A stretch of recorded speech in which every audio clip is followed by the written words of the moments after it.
Hi guys, good afternoon. It's been a while since uh, I did my lunch and learn session with Royal Cyber. So today's lunch and learn session, we are going to talk about disaster recovery service with AWS EDR. So today's agenda is we're going to talk about the need for cloud native disaster recovery, the overview of disaster recovery service, which is number one is Cloud Endure, the other one is EDR. Disaster recovery challenges, benefits of AWS disaster recovery, and assessing the operational readiness for the AWS DRS. This is a brief introduction about your speaker. I've been working with Royal Cyber for almost 5 years now. I have almost 15 plus years of experience, and I've done some certifications, worked on a couple of projects in Royal Cyber.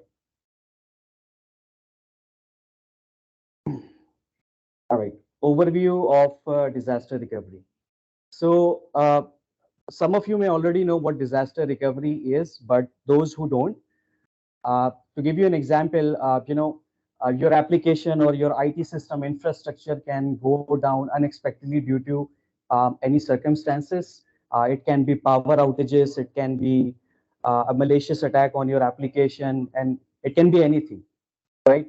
Now, through disaster recovery, there are organizations who anticipates these kinds of attacks or incidents, and they address these through technology related services. Now, disaster recovery normally includes company procedures and policies. There, they talk about different services that they can utilize in order to build a disaster recovery for their applications. When talking about recovery process consideration, there are a couple of things that a company needs to uh, keep in their mind. First one is the IT service continuity.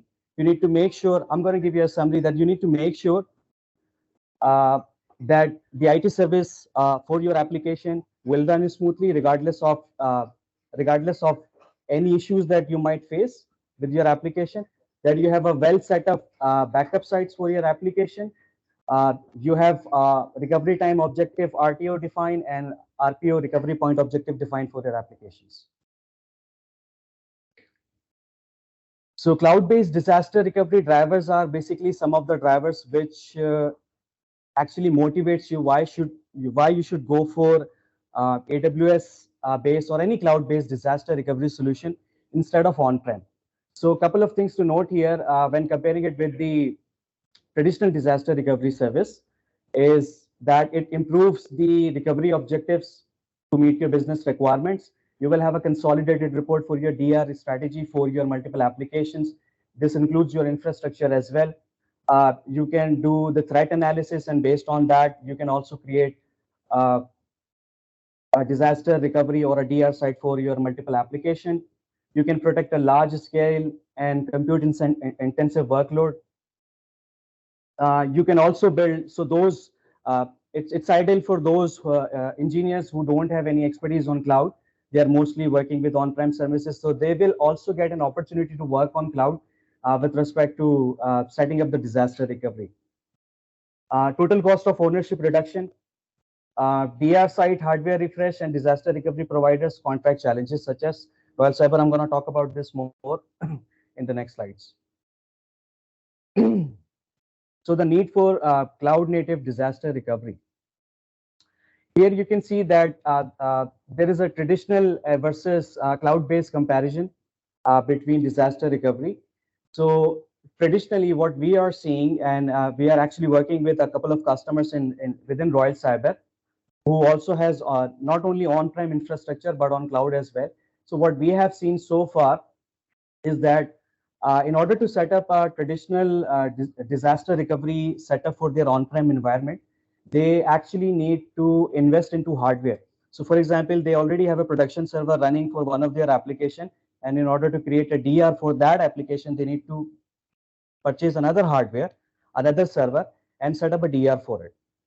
That's one example. And then again, when you're purchasing the DR equipment, you not only need to purchase it, but you also need to set up it, put a resource for it, and then internet, electricity, and all that sort of requirement. You need to set this up for it. And when you're going to perform this kind of testing for your application with your on-prem DR setup, you will get a lot of disruption in your primary application. And then you also need to manage it as per your compliance requirement. For example, there's one customer which we are dealing with. Security Benefit is one of the FinOps customer from CloudReach. And then we have Archway. So you also need to do some sort of management for your DR infrastructure. For that, you need to assign a dedicated resource. Whereas on cloud, you can quickly add or remove resources. You can quickly set up your DR site. It's easy and repeatable testing. It's extremely lower at cost when it comes to the management overhead, and you can recover your system in a couple of minutes. And here are some of the common disaster recovery challenges that we have seen. High cost of ideal duplicate resources. Again, if you're managing your infrastructure on-prem, a cost would be one of the biggest issue. Then diverse infrastructure and OS type. Some of your applications are running on Windows, some of them are on Ubuntu, some of them are running on CentOS. Server compatibility issues. So some of your applications support CentOS 6. Some works on CentOS 7. And inability to achieve RPO and RTO. Replicating makes it your production server extremely busy, which gives you performance issues in your production application. And test and drills are expensive. It disrupts your production environment. Different DR tools and processes for different applications. Some DR tool supports cloud, some does not. Some supports .NET, some supports Java, etc. And then scaling DR site when primary environment changes. So these are some of the common challenges that we face with respect to disaster recovery. Here's one of the popular tool, Cloud Endure, that we use for cloud-based disaster recovery. So Cloud Endure is basically a tool that provides two kind of solution. Number one is migration solution, and number two is disaster recovery solution. However, there's one point to note is that the Cloud Endure is already, this company is purchased by AWS almost 2 years ago. And now AWS is managing all the solution for it. And this particular offering with Cloud Endure has already expired, which is migration solution. And disaster recovery is also going to expire at the end of this year. So this is the actually end for the Cloud Endure. However, there are organizations within Royal Cyber, such as Archway, who are still using Cloud Endure for their disaster recovery. The other one is AWS Disaster Recovery Service. We call it AWS EDR. So this disaster recovery service is basically a best alternate to Cloud Endure, and it provides almost similar feature to Cloud Endure. And it's extremely cost effective, and you can basically use this service to replicate your applications, replicate your applications, your infrastructure on AWS cloud. Some of the features that we can talk about here is that you can quickly recover your operations due to any unexpected events or incidents on AWS cloud. It's highly automated. It helps increase the resilience and meet your compliance requirements, if ideally, especially if you are a FinOps organization. It also increases the application resiliency and help meet availability goals on AWS. So let's say if you have an application that is running on a single instance, and then that instance can go down anytime, right? You can basically create a replica of that machine onto AWS cloud, which is compared to the on-prem is a highly available service. And you can do a lot of things on AWS, such as, you can set up your instance in a multi-region environment. Some of the benefits of cloud-based disaster recovery, it's again, we have already talked about all of this, but to give you a glimpse of it, that it's a very robust operation. It gives you excellent operational efficiency, and you can meet your business continuity requirement, especially if you're a FinOps organization.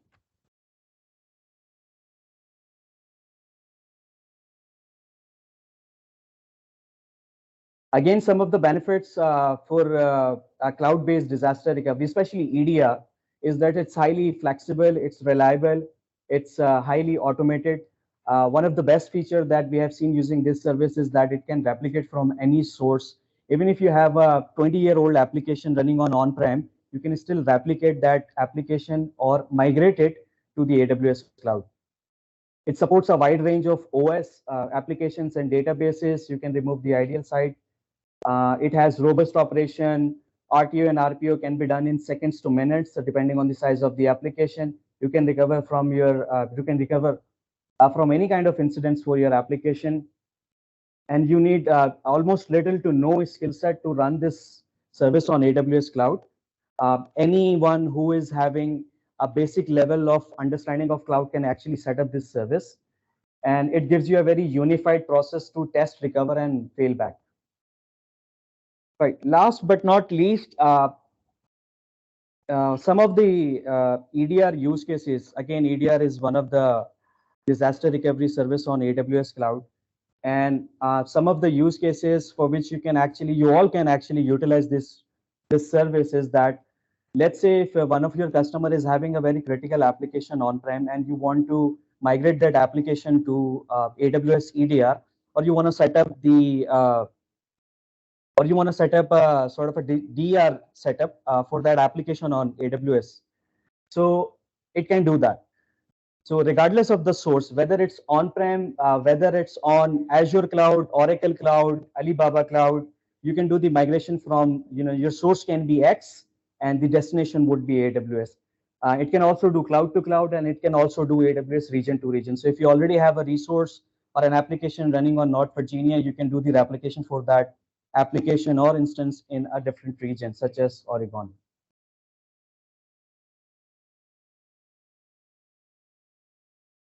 Now, assessing the operational readiness for the AWS DRS. Now, let's say if you have a sort of understanding of how AWS EDR or disaster recovery works, and you want to do something about it, if you have you kind of have an idea, we can utilize this service for such and such application for one of our customer who is having a lot of challenges with respect to security of the application or the data for the application. Here are some of the things that you can do at your own for your customer or for your projects you're working on.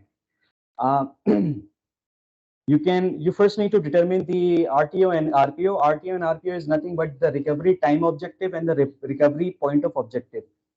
And then you need to identify some of the stakeholders for that application, right? There are a couple of people always there for certain applications. There's a front-end team, DevOps team, there's a management team involved in that, and backend team.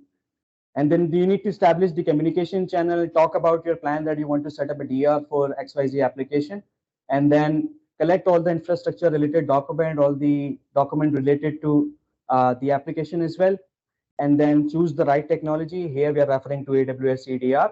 Define the incident response procedure, just in case, if anything happens, you should have a rollback plan as well for that application.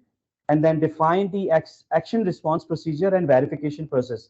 Let's say you've done the migration from on-prem or from X cloud to AWS cloud. You need to set up the list of checklists, a sort of a checklist that actually verifies that, this application is now running fine on AWS cloud. And then you also need to perform regular drills. So it's not like that, you have once performed the testing on the AWS cloud using AWS Disaster Recovery Service. You set up the environment and everything is running fine, and that's it. After a year or so, something happens and you want to do that again. No, it's not going to work. So you need to do these kinds of practices on a month-to-month basis, if not at least on quarterly basis for each of your application. And the reason for this is that the way the AWS EDR works is they are almost every month they are updating these services. So you need to make sure that you have the right skill set, you have the right knowledge for AWS EDR when it comes to performing the actual DR activity. This is the same point as staying up to date. Make sure you keep an eye on AWS EDR service, and if there's any new update with respect to the installation or how you can set it up on AWS EDR, so you can subscribe for the AWS EDR service, and obviously prepare for the failback to the primary environment. Let's say you have done the testing or DR drill for your application, and now your application is working on AWS EDR or in one of the AWS region. Everything is working fine. Now you need to roll back. So you should have that kind of planning as well. So that's it for for the readiness, and any question is welcome. Thank you. Actually, there are some of the difference between AWS Cloud Endure Service and AWS EDR. So number one is the complexity. If you compare Cloud Endure with AWS EDR, EDR is much more simple. However, there is one problem that we have seen a lot lately, and we are in fact directly coordinating with the AWS team on behalf of customer, of course, that the replication time when you have, let's say this is your laptop and you have a production application running in this laptop, and you want to replicate this to AWS. Now, if you're using AWS EDR, it will take an hour, whereas on Cloud Endure, you can do it in 15 minutes. So that's one of the differences. Yes, there are some performance differences that we are facing, for which we are coordinating. And AWS, in fact, actually appreciated us for highlighting a lot of issues that we face. I believe we are one of the customer who actually started using AWS EDR as soon as it was launched. So it was launched in November 2022, November 2021, and we started using this service very heavily, and we almost migrated 100 plus instances using AWS EDR by February to end of March, I believe. So we have a lot of experience on AWS EDR. We have highlighted a lot of issues. Replication is one of the issue, and then there were also some issues due to which you were unable to create replica in certain region. So in North Virginia, everything is running fine, whereas in Ohio region, your security group is not able to attach to the instance. There were some kind of issues that we were facing. We've already highlighted those issues. In addition to that, the key difference is not actually much. It's simpler, and the whole reason for AWS to purchase Cloud Endure was, at least the way I see it, was actually to shut down the Cloud Endure project. Right, the sunset plan is already set up, and by the end of this year, I think Cloud Endure won't be available at all for any kind of services. Yes, they actually sort of copied the Cloud Endure and converted or renamed it into AWS EDR, and then obviously redesign it a layer on top of it. Work good when we have applications which are running on virtual machines, like EC2 in GCP, we have computer instances. So for this EDR, how does it resonate with other services like ECS and EKS or Lambda functions? From a DR perspective, and planning and strategy. Yes, at this point of time, this application only supports database and EC2.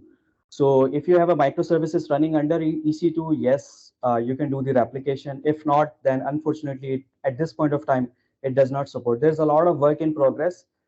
We also have one of our colleagues working with very closely with AWS community. So we do also get a lot of insight from that individual as well. His name is Qasim. I believe he's here today somewhere. So yeah, that's it. Any other question? Thank you so much.